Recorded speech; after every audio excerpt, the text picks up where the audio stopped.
Welcome to a new edition of If I Ever Live to Be. Today, I have Robert Newbill with me, and we were already kind of getting into like all the fun details before I hit the record button. So I had to stop us so that we could actually capture all this great conversation. Robert is a 24-year Army veteran and West Point grad. So, first, sir, thank you so much for your service. Well, it's my pleasure. I got a whole lot out of it, more than I could have ever dreamed.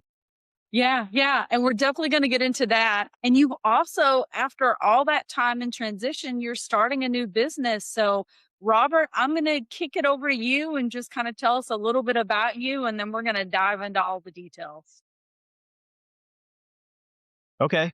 Yeah, I'm really excited to announce or share that I am starting a House Doctors franchise. House Doctors is a residential and small commercial handyman service. They pride themselves in being a trusted, uniformed, professional, fully licensed handyman service. We will service mostly Cobb and Cherokee counties and parts of Bartow and Paulding counties. And, there's potential to expand later on, but I'm really excited to get going. Potential launch window is sometime between April 1st and May 4th. And there's a lot to do between now and then, but I'm so excited to have all this moving finally. And it's really exciting to start my own business and one that I think is needed and will provide a service that people will, you'll get something out of it. You'll have a very positive experience with the type of service that we're going to provide. So I'm really excited to move forward with that. Yeah. And so let's kind of almost tell the story in reverse because I would love to hear what led up to this point, right? You've Okay. spent so much time in the military, and I would just love to hear your background in that. But this is one of the details that you and I were sharing Uh-huh. before it cut us off, and I was like, "Let me hit the record button." But my grandfather was in the Air Force for over 25 years, so Oh, yeah. yes, love hearing stories. I think that there's just something special about our veterans and just that next level leadership. So, kind of tell us how you feel like all that came together and led to you really wanting to start your own business today. Yeah.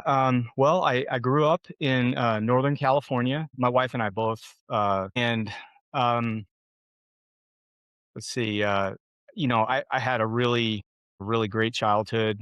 My grandfather, who's still with us, he's 95 years old, and I mean, just one of the most active 95-year-olds you'll ever meet. He started the turkey ranches in the San Joaquin Valley. Originally, my grandparents were from Iowa. They moved out to California, and he was an entrepreneur and started his own business, and that's something that's carried on. And now I think one of the three ranches that he started is still run by one of his sons, one of my uncles. But just a great uh dependable, respected member of the community who, you know, didn't ever strike me as the kind of person who was looking to make a difference, but just the way that he carried himself and the way that he did things in the community. I mean, that's what he did. He made a difference with everybody that he interacted with. Gave me opportunities to work on those ranches as I was growing up, and just the freedom to roam. I mean, those facilities were pretty big, and as a young person, to have responsibility to get things done where you're not always being supervised was a great learning experience for me. When I was in the seventh grade, I moved from the San Joaquin Valley up to a suburb of Chico, California. Durham is the name of the town. And when I was there, I lived with my father, who has run cattle his whole life. He's about to be 70 this year, and he still does that. And he lived at the time on a 20,000 acre ranch in outside of Chico, California. And again, just to have all of that space to hunt and fish and work in all the different departments, whether it was farming or cattle, or they had a pretty big hog department. So, raising pigs. It was it was a wonderful experience for me. And it was a And great that's environment. Yeah, yeah, it is. A lot of it was hard work, but it was good. It was a very positive experience for me. So that's kind of like, younger years after high school. Boy, I think a lot of people can relate. I had to get out of the house, but I mm, didn't really have a solid plan. College terrified me for some reason because I'd grown up or I'd gone to high school near a really pretty big party school. At least it was in the 80s and 90s. Chico State. If you look up the history of that, I mean, they had some crazy, riots during one of the several. I think it was like an annual expected riot that they would have during Pioneer Days, which was a big celebration. I was pretty young, so I don't remember all the details, but I know there were police cars that were turned over and at different points. So it was a wild experience. And for those reasons, college, like it just intimidated me and I didn't know what I wanted to do. So for me, the best option was going into the military. So I did that, enlisted into the military. I became a forward observer. I was able to do a lot of really cool things for an 18, 19-year-old young man. We would do missions. We would deploy in helicopters, training missions.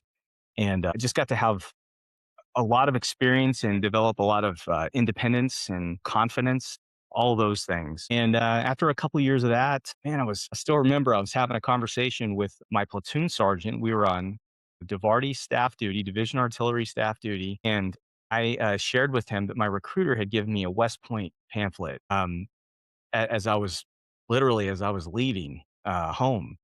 And we looked through it together. I didn't really know what West Point was, and, we looked through that packet together, and he was like, "Hey, I really think you ought to pursue this."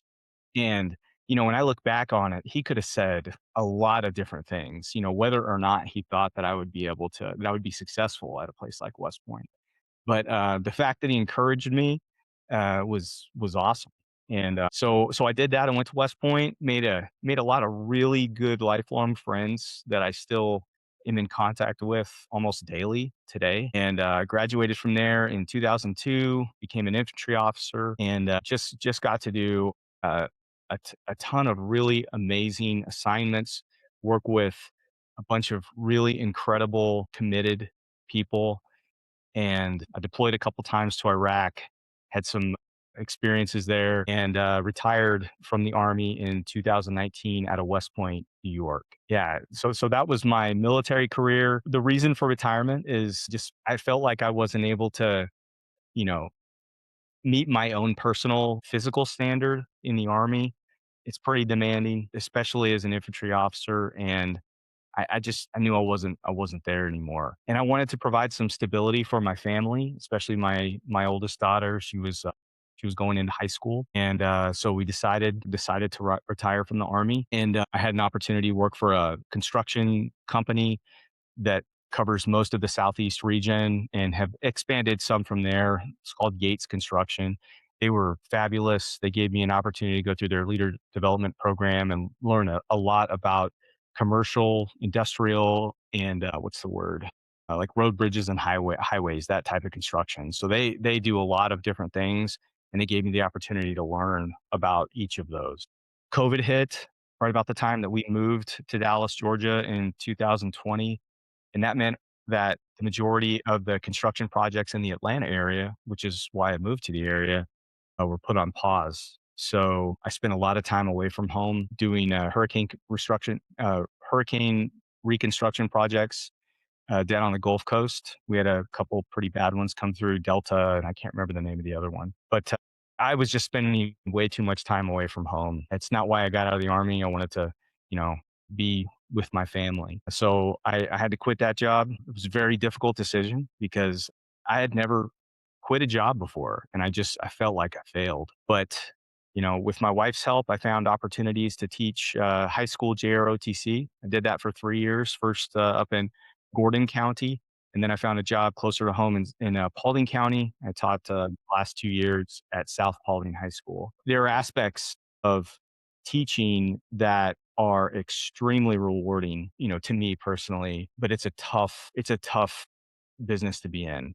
And so last summer, I had ideas about starting my own business, number of different things. Had never really considered franchising, and I just didn't know where to start, but I knew that I wanted to change. So I stepped away from teaching. I got connected at a certain point with a franchise consultant, and we spent like a month and a half just talking about what my goals and vision for the future was. And then he introduced me to a few different opportunities. I investigated those companies and ultimately signed with House Doctors. And I was just so impressed with their leadership, with their staff, with the support they offer, the training. It's comforting and reassuring to know that I can step into this, and I have a lot of people there to support me, to show me what right looks like, systems and procedures that I can follow, and I'm really excited to move forward. Yeah. So looking back on all that, what's interesting, Robert, is you kind of talking about quitting one thing and having the ability to move to something else. And in that Yeah. moment, it felt like failure. Do you still feel like that was a failing point, or can you kind of look at it now and go, I made the best decision in that moment with what I had for my family based on where I wanted to go? Yeah, it definitely wasn't a failure. It was my wife really helping me come to the realization that it's just not worth being unhappy if I'm not happy. And we are very lucky. A lot of people aren't in the situation where they have retirement income, they have some disability compensation coming from the VA. So it doesn't, I was able to step away from employment while I looked for something different then as I am now. And I never considered while I was in the military what a great gift that would be later on in life. And Mm. to have a retirement at, geez, I retired at I think I was 42. Pretty incredible these days. And so I don't look at it as failure. I just look at it as maybe you know being able to see, to visualize more clearly something that I wanted to do. And I credit my wife with that. She's the one who really said, "Hey, I know you're not happy doing this. Let's find something that you are happy with." And so that's what I did. Yeah, that's like that phrase, hindsight's 2020, right? We kind of can look Yeah. back tapestry of life and see where in the moment where we felt one way about something, but then we kind of move on down the line and Yeah. it all starts to make sense and go together. And I know that growth only happens when you're in uncomfortable situations. And that's certainly an experience that I grew from tremendously. I'm very grateful to each one of everyone who's ever given me an employment opportunity or supervised me, for all of their positive and negative feedback.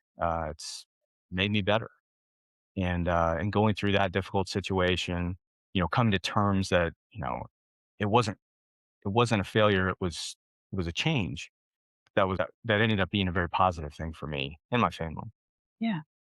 So you mentioned all throughout that story just the important role that your wife played. And I noted on your intake when we were prepping for the show that you've been married over 22 years. When Mhm. did you kind of meet your wife along that story? And then I would love for you to just speak a little more on how much she's guided and supported you because so running a I think there are some parallels there of running a business and being in the military only in the sense of like that understanding and dedication from the other side, right? Like you're working some holidays, you're working abnormal hours. So much goes into the support from your spouse. I really think that if you are just linked up with the wrong person, it can absolutely derail you. And that as far as your service, your leadership, but also the success of a business. So I would just love for you to speak to that. Yeah, well, I'm not linked up with the wrong person. She may be, but I am 100% not. I don't think so. So my wife's name is Jera Newbill. She was the 2024-25 Teacher of the Year at Crossroads Middle School in Paulding County, Georgia. Very Uh, nice. and that's not something that she advertises, but I love it. My wife has taught for I mean, she was teaching before we got married, so she's taught for somewhere around 20 years.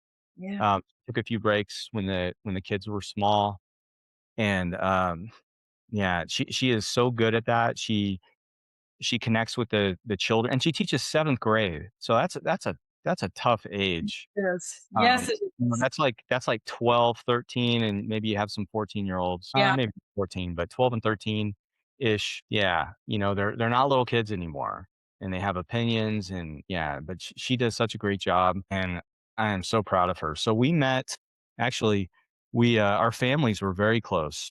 Our mothers were friends in grade school, and there's a picture, and our mothers both had us very young. There's a picture of us as infants, and I think I'm 6 months old, and Jera is like 3 months old, something like that. Wow. And so we knew each other. I'd seen her at community events when I was growing up, and our families knew each other very well. And but I was in college when I came back one summer, and I think I've told her, but I was really looking forward to seeing her. I was hoping I'd see her. And we met at this, it's Jera's got Portuguese in her background, and it's this Portuguese, um, kind of, I'm not sure exact. I think it's like an Easter time celebration. I know they do it twice a year, but it's called a festa, um, Mm. like a in Spanish, but festa in Portuguese, and they have these events at a lot of different places. But we connected, I guess, really connected at a festa in Hopeton, Mhm. and we just we were communicating and seeing each other consistently from that point on. And it was, I think I was in ranger school. I was like one night I could not stop thinking about her, and I wrote this long note, and I sent it to her the next day, and she came to this was like Mountain Phase Ranger School for anybody who knows about it. Sleep is a premium, but I was up half the night writing a letter to my girlfriend, and we got engaged, like, right not long after I graduated, and, gosh, she quit her job and moved out to be with me in North Carolina. I was at Fort Bragg. That was my first, duty station as a infantry officer, 2nd lieutenant, platoon leader, and she moved out there, and about 2.5 months later, like, I was getting ready to deploy. We were engaged, and, our families knew we were engaged, but we actually got married, and that's not something that we shared with our families at the time because we knew how important a traditional wedding was to us, but also our families. So we kinda kept that under wraps for a little while, I guess for about a year until we got married, the following summer back back at home at Jera's parents' house. It was amazing. Yeah. And she's, just my my entire career, she's obviously moved, to a lot of different places. We've counted up the home. I think we've lived in like 14 homes, like 13, 14 homes in different states, and, two deployments. One was 9 months for me, and another was 25, or I'm sorry, 15 months. Um, Wow. and you know, with and without kids. And, so doing a lot of that on her own while managing her career, taking care of young children. Um, and yeah, I couldn't and I wouldn't want to do any of the things that we've done with anyone else. She's really pretty incredible. I love that. We were talking a little bit before too of I had mentioned because we are kind of catching up with the holidays, and I've mentioned we still have my 91-year-old grandmother with us, and she was married to my grandfather, same thing. And at the time, she and their three children were allowed to travel with my grandfather when he was in the military, but he passed away in 2011. But same, they were married. If he would have still been alive, it would have been over 70 years. So, I mean, Hmm. just met each other when they were teenagers and got married. But I would love for you to just speak to that too. With the thought in mind, at the end of all that, I'm going to ask you what you think the secret is to a long, love, supportive, filled marriage. Well, in my case, I'll tell you right now, in my case, I think it's just finding somebody who's willing to put up with you, you know, with somebody like me. But I'd love to talk about my grandparents.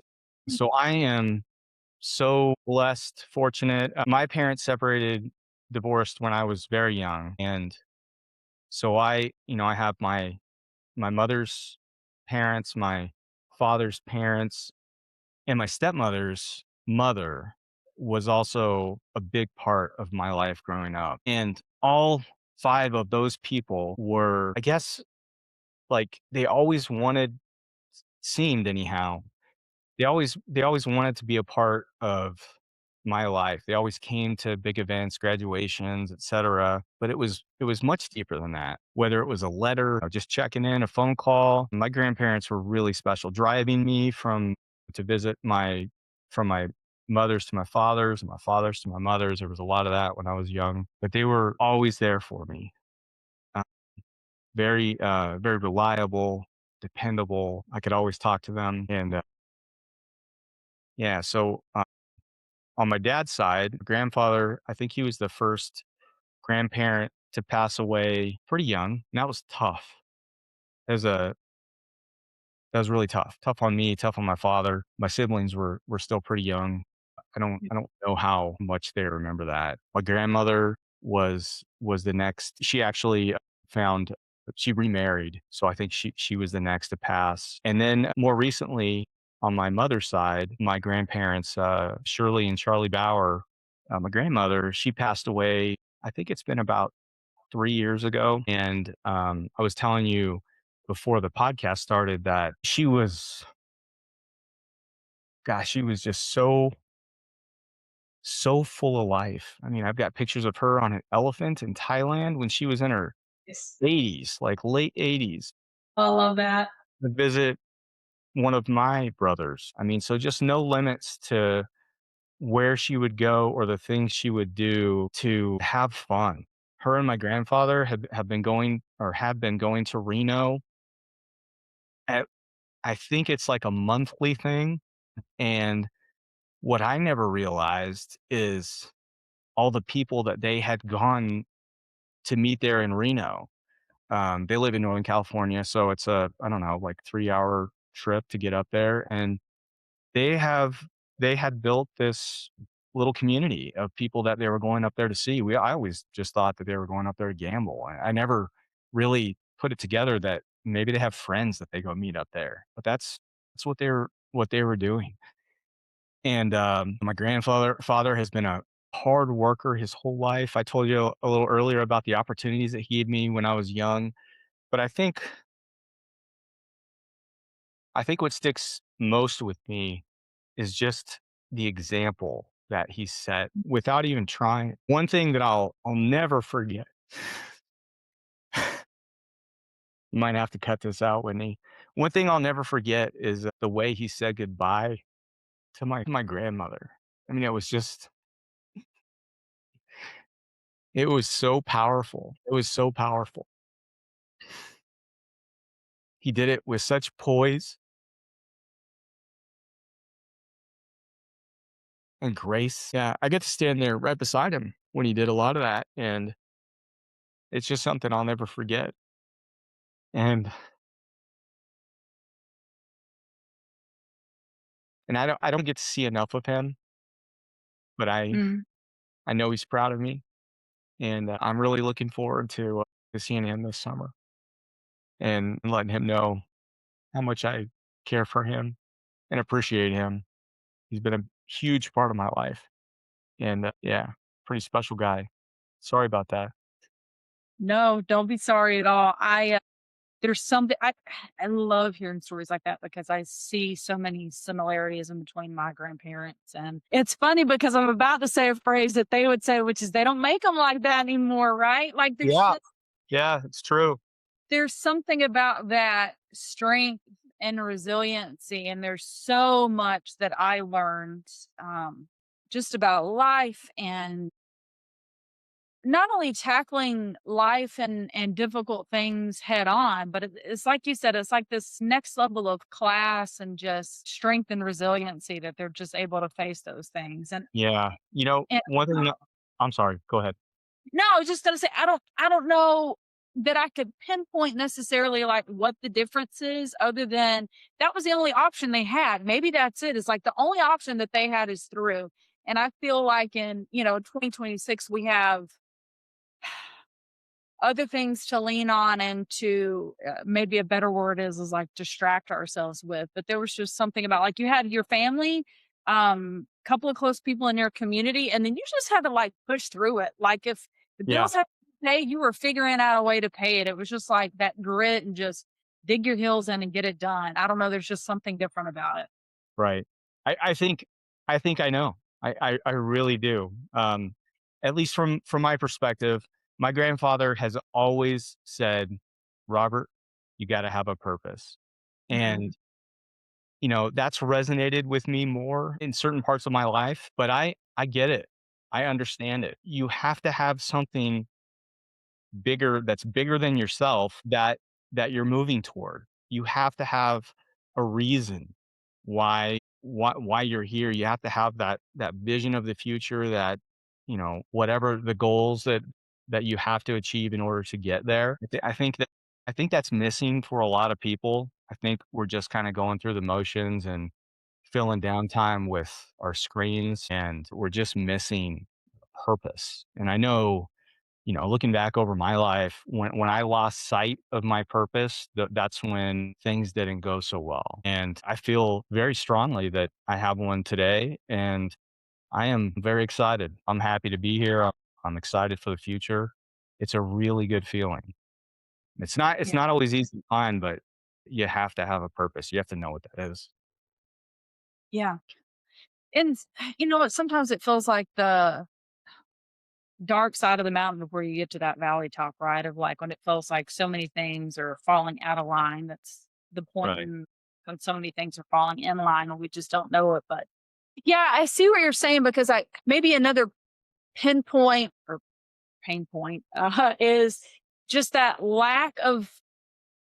I don't think we have the ability today to just kind of sit in silence. I think we Mhm. want to fill that space and fill that void where if we just Yeah. kind of sit and examined it and thought through that, it would be easier to find that purpose or at least realign ourselves when we feel like we've lost it instead of just I'm going to distract or kind of numb my mind on something else. Yeah, it has to be I mean, you have to make a decision to find the time and the space away from all the other distractions, and it takes a lot of discipline to do that. I mean, I'm one of the most guilty people in the world of letting my phone dictate kind of where my attention goes throughout the day, and I'm trying to get better at that. And it's something that I really need to do because, yeah, you're right. You have to kind of analyze and assess where you're at in order to get a more clear picture of how to get where you want to be. Um, yeah. That's good. So, what are you most looking forward to? What are you most exciting about and really this new chapter of your life with this new business coming up? I'm really, I'm really excited to meet my employees. I'll start the business with one handyman. That's kind of how the model works. And then you scale from there. I think at the month 2 or 3 mark, that's when I'll be ready to hire another employee, another technician. And I'm excited to meet those people. I'm excited to really build a culture um, of trust, of integrity, of professionalism, hard work. Doing things right, even if it's hard. Yeah. And I think as a homeowner, like those are the kind of people that's the kind of person that want to come into my home, and I want to hire people that I would feel comfortable with coming into my home when I'm not here. My wife and children are here. I those are the kind of people that I'm looking for, and gosh, I know they're out there. I'm excited to meet them, and, yeah, really excited to get that thing going. I'm excited, well, there's tons to be excited for with my family. My oldest daughter she's a junior at University of North Georgia going through Dogs. what's that? Go dogs. Oh, no, this is UNG. This is Nighthawk. What? You said University. Where did you say? University of North Georgia. No, oh, so like Dahlonega. Dahlonega, yeah, yeah. Sorry. Okay, okay. All I heard was Georgia in there. That is my old stomping grounds. Oh, I Dahlonega? Or Bass graduated high school in Lumpkin County, you did? which is precisely why I did not go to UNG. Yeah, I bet. I can understand that. But, she's on the teaching track, so, Very nice. she wants to be a teacher like her mother, and I think she's gonna be an exceptional teacher, so I'm really excited to see her move through the rest of her undergrad program, and we think she's gonna go right into a graduate program, which is a little abnormal. We have the ability through some benefits that I have in the Army to to go right into a graduate program. Her little sister is a freshman at UNG, and she really has her sights set on transferring to UGA. Okay, so the Mhm. sentiment still So stands. so yeah, it does apply. So I think her plan is to transfer to the Oconee UNG campus. It's over near Athens. I don't know. Is Oconee a town, or is that just what they call that campus? I'm not sure. I think it is a town because there's like Lake Yeah, Oconee there. but it's Yeah, I but it's think so. over but it's over there, like, near Athens, very Okay. very close to the University of Georgia. And then transfer on to the UGA in, like, this time next year. So Super cool. I'm super excited to see her go through that, big college experience, and, yeah, she's gonna have a great time, and I think she's gonna be very successful. And then our son, Samuel, is in the 8th grade. This is his last, uh, year with mom at school. That Jared teaches at the same school that Sam goes to. So Sam can't wait to get out. Jared is like, "What's another 5 years?" We're there at the same school. But yeah, Sam's gonna move on to high school. His lacrosse season actually starts today. He's got practice tonight. Yeah, I love I love seeing, you know, the people that my kids are growing into, Yeah. are becoming. I think that's so exciting. I think it's like magic. But yeah, there's a ton to be excited about. I am. I'm very excited. Awesome. Well, for my last question to ask, I guess this. Okay. I think I like this question. So I titled the show "If I Ever Live to Be." That's the end of the podcast, and then Right? each episode is something that I take away from the episode that I would love to aspire to be. So, like, maybe this one is more resilient, right? Because we talked a Okay. lot about it today. But I would just like to know what does Robert want to live to be? Like at the end of your life, what do you want to be known for? What would Um, you title the episode? I think I wanna be, um I think I wanna be somebody who has found a way to give back to their community, found a way to motivate and inspire other people, a successful business leader, and, somebody who knows how to be present with the people that matter most. I'm not saying that I'm any of those things, but those are the things that I hope to be when it's all said and done. That's one of the beautiful things about it. Some of the titles are, I guess, what you would consider an oxymoron because, like, one of them that I have is brave, which is actually the one I titled with Matt and Buffy Payne, who, of Uh-huh. course, you on their podcast. Brave to me is not a destination, right? It's an ongoing thing. I think being brave is one of those things you have to decide every day that that's what you're going to. Right, yeah, It's not a destination, it's an ongoing thing. So I think that all those attributes you listed kind of fit in there. It's a decision we have to make every day, something that we have to strive to. yeah. All right, Robert, you have this brand new business launching. So for all of our listeners, if they want to learn more about that, hire your company, get in touch with you, what's the best way for them to reach out and connect?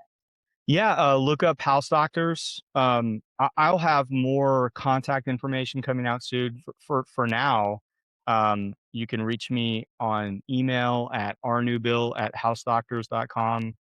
Um, what else? You can Google House Doctors and find out more about the type of service that we'll be providing. And again, it'll be primarily focused on Cobb and Cherokee counties, and then a little bit in Paulding, a little bit in Bartow counties, hopefully more so in those areas in the future. Um, and yeah, I'm super excited, focused on getting through the number of steps that have to go before launch, and then launching in that April May time frame. Awesome.